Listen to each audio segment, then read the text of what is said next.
Ассалаумалейкум қазақ елі. Бүгін Алматы қаласы ла 155-18 мекемесінен Валиев Дархан босатылып шығатын күні осында бірталай белсенділер жиналып, қазір Дарханды күтіп алу үшін жиналып отыр. Осы белсенділер бүгін сағат 10-да келіп, сағат 10-да шығарылады деген соң жиналған болатын. Бірақ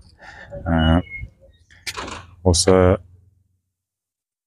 ла 155-18 мекемесіне Алматы департамент, полиция департаментінен қаулы келу керек болатын, бірақ ол кеш осыларға жіберілді. Сол үшін қазір сағат 12:47 қазір ғана іштен хабар келді. Дархан шығатыны туралы.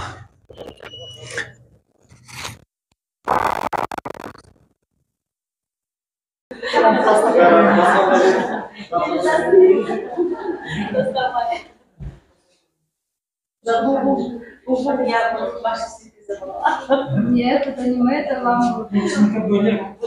Да.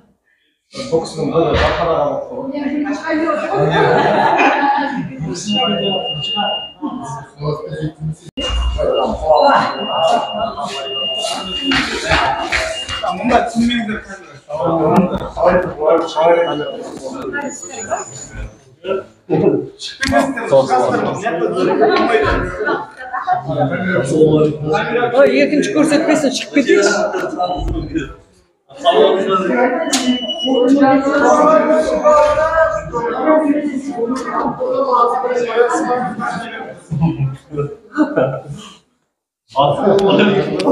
Шығайық.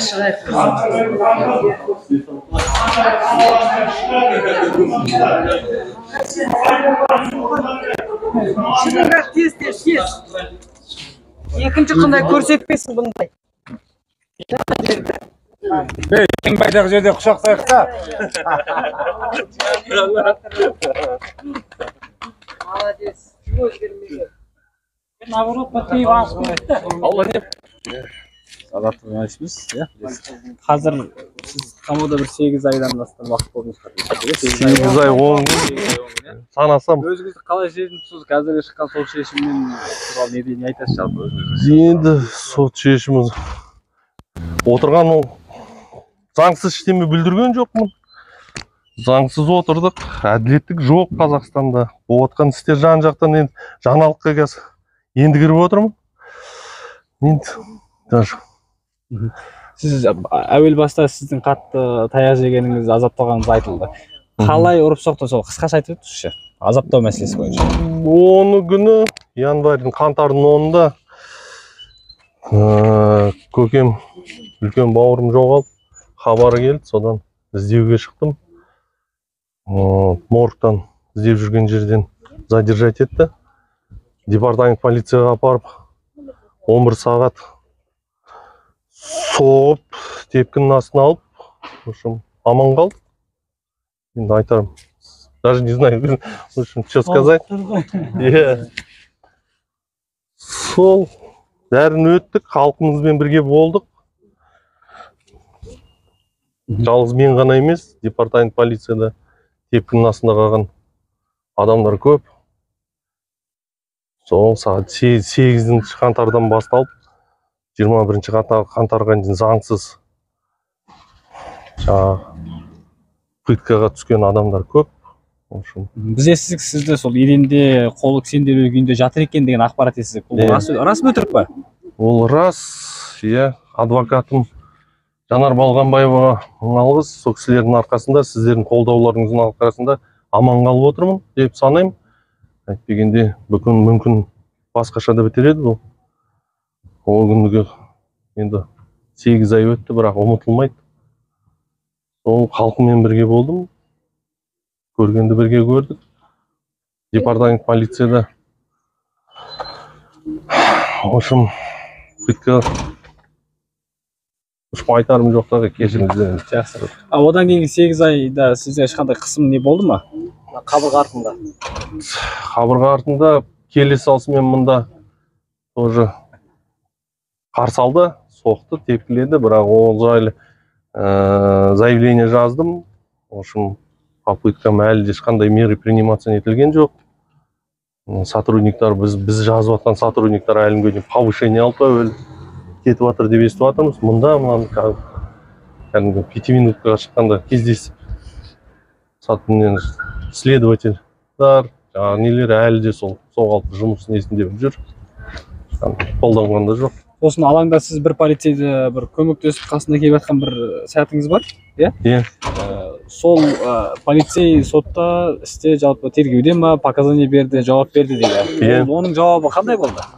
Ол жауабы, ол кісі рахметін айтып жатыр деді, показания берді деді, следователь, енді оны барлығы артта қалды. Нетеді, бойында, біз мен құтқарғанымды айтады, бірақ ол кісі жалғыз.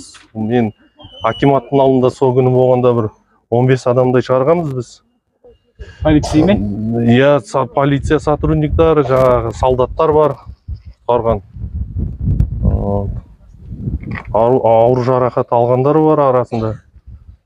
Қарып шығарғандарымыз бар. Біз оның барлығын іздеп табуға ходатайство жазғанбыз адвокатқа. Жанар Балғанбаевамен бірге, бірақ ол жайлы бірақ адам табылды деді. Ол кісі жақсы не берді деді, показания берді деді. Что я расында да мен құтқарғам, мен шығарғам, машинеге отырғызып больницаға жібергенбіз ол кісіні. Сол акиматтың алдында болған. Сол. Жақсы. Тағы не айтқыңыз келеді? Енді бірақ ойым бар, қазір үйге жетіп, бауырымның басына барып топырақ салсам болды, басқа ештеме ойлап отырған жоқпын. Әке-шешемді көрсем болды. Қолдап, осылай кеп, артымнан іздеп жүрген ағайындарыма рахмет. Сіздердің арқаларыңызда аман қалдым. Қаңтар оқиғасы артта қалса да есте қалады. Үлкен сабақ болды бәрімізге де. Сол. Жақсы. Жанар Балғанбаеваға, ағайын сіздерге, жарлықтарыңызға үлкен рахмет.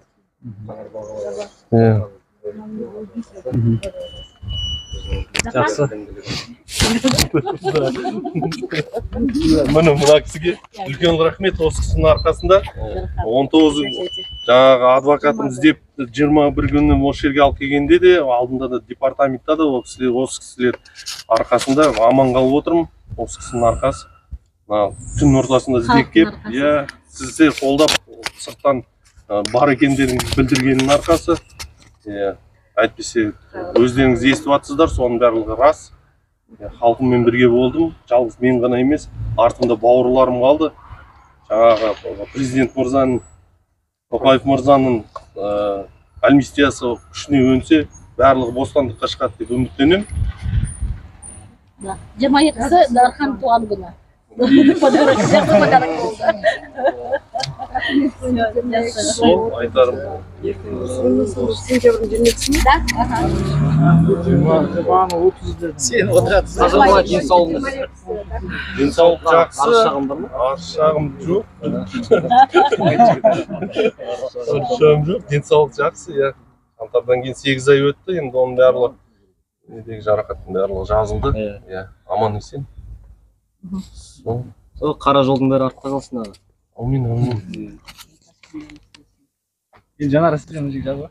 Жақсы біткеніне қуаныштымыз. Осы 8 ай осы жерде жүріп, аяғымыздан тозып, бәрінен де жанымызға батқанымыз сол қылмысы болмай тұрып, соншама жазалап, азаптаудан өтіп, сондай жалғыз бауыр қайтыс болып, 8-9 айға кетті әлі дейін. Бір осы топырақ салуға шығармады ғой, үй қамаққа бір террорист сияқты. Осы уақытқа дейін ұстағаны ол өте әділетсіздік деп санаймыз. Ешқандай қылмысы жоқ адамды осыншама уақытқа дейін ұстағаны өзі сорақылық деп санаймыз. Ешқандай кінәсі жоқ, ештеңе ұрлаған жоқ, біреуді соққан жоқ, біреу зәбір көрген жоқ қой, даже ешкім. Соның өзінде больше всех осы жерде ұстап отыр. Шын мәнінде. Енді шыққанына қуаныштымыз, аман есен шыққанына, әйтеуір аман болғанына. Әйтпесе басында қорқтық қой, кәдімгідей ұрып соғып азаптап, террорист ұстады ғой шын мәнінде. Оның бәрі әділетсіздік. Мен күйеуімді әділетсіздіктің құрбаны деп санаймын. Дарханды марапаттау керек. Иә, сол ана халық қаһарманы. құтқарған солдаттың өзін осы соңғы айда біз барып белсенділермен барып азаматтар сол кісілерге үлкен рахметімді айтамын. Осы Дарханды қамағаннан бастап осы уақытқа дейін маған қолдау көрсетіп, Дарханға қолдау көрсетіп, бізді жалғыз емес екенімізді сездіріп, осыншама бізге күш берген, қуат берген ең бірінші белсенділерге, адвокатымыз жаңа Балғабаеваға рахметіміз үлкен рахмет айтамыз. Қуаныштымыз. Уақытта қалғандарға жұмысты болсын.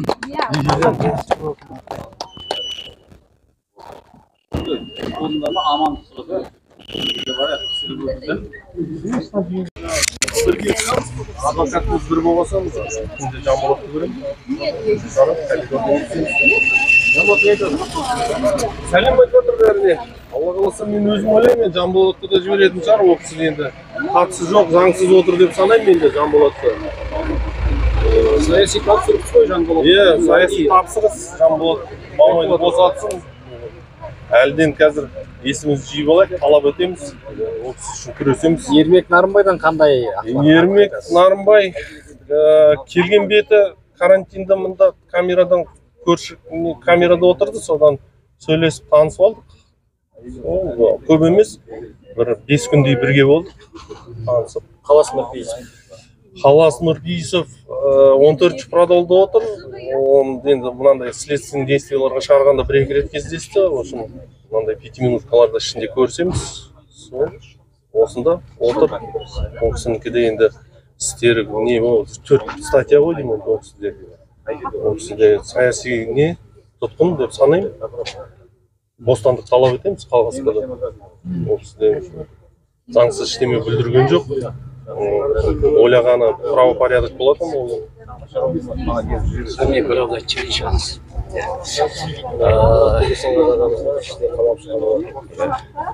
Осы қаңтар қырғыннан кейін қамалған адам есебінде енесі Мұратбек Есенғазы бір нәрсені айтқым келіп тұр.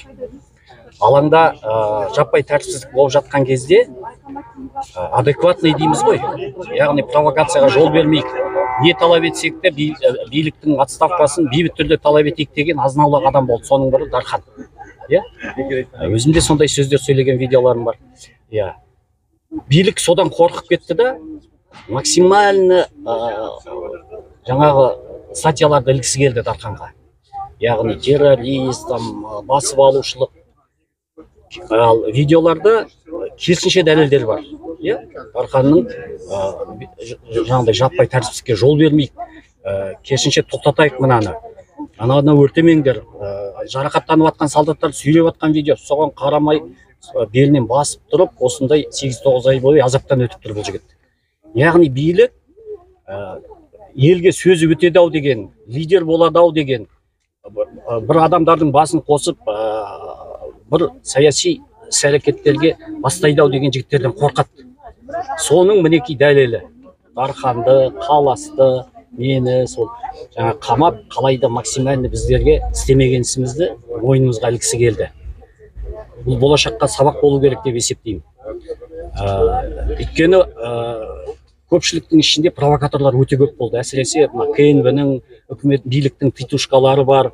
Жаңағы олар қалайда жаппай тәртіпсіздікке салып жіберу арқылы кейін атқан оқтарын, бізді қырған, халықты қырған қылмыстарын ақтап алғысы келді.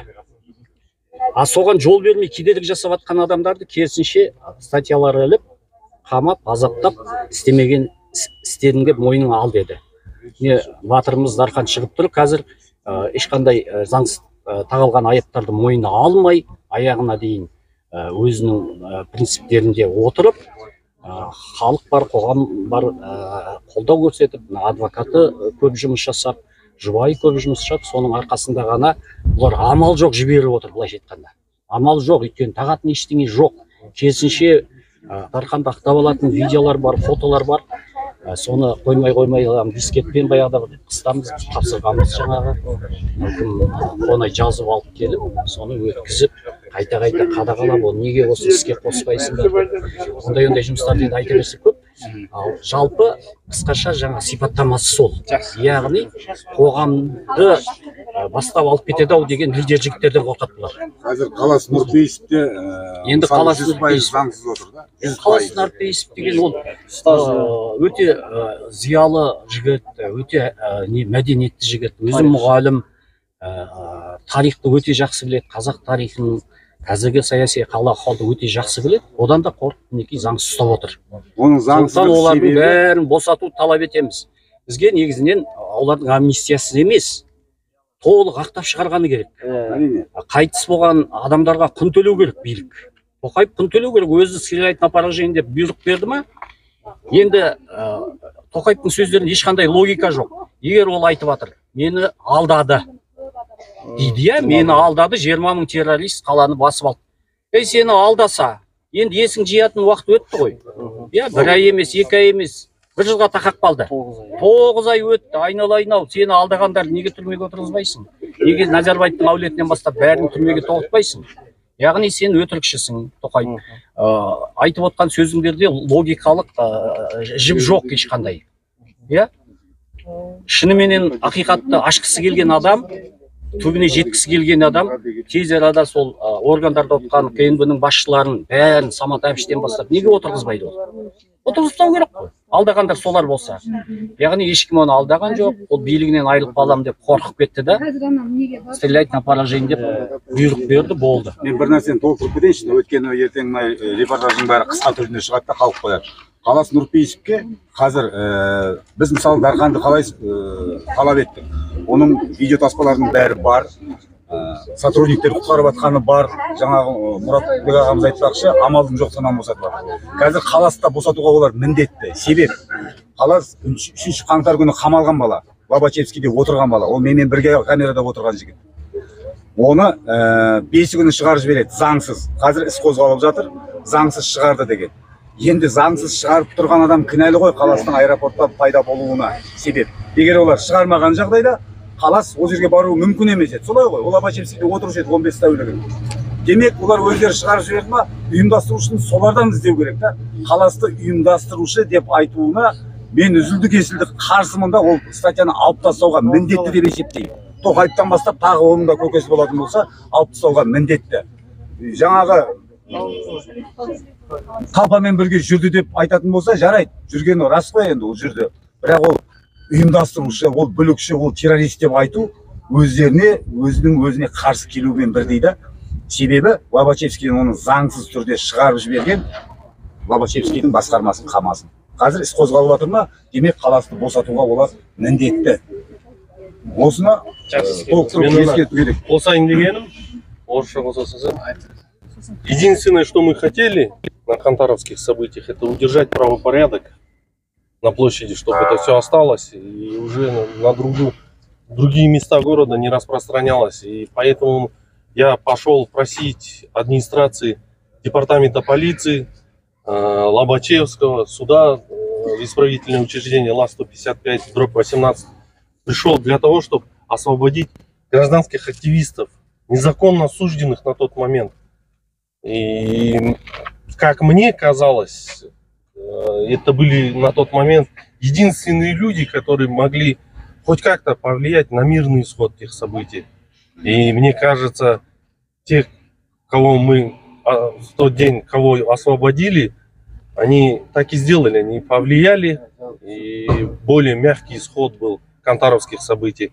Могло быть и хуже.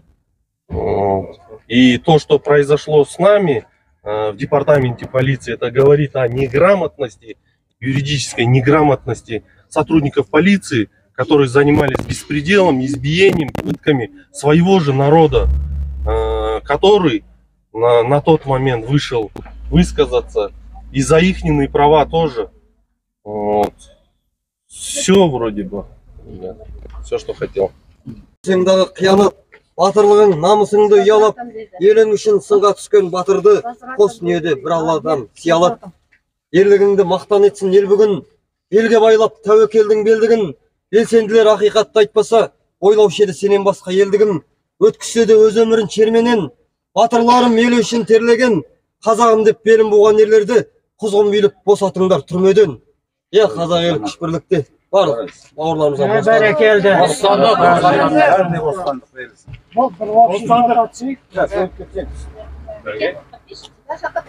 Мына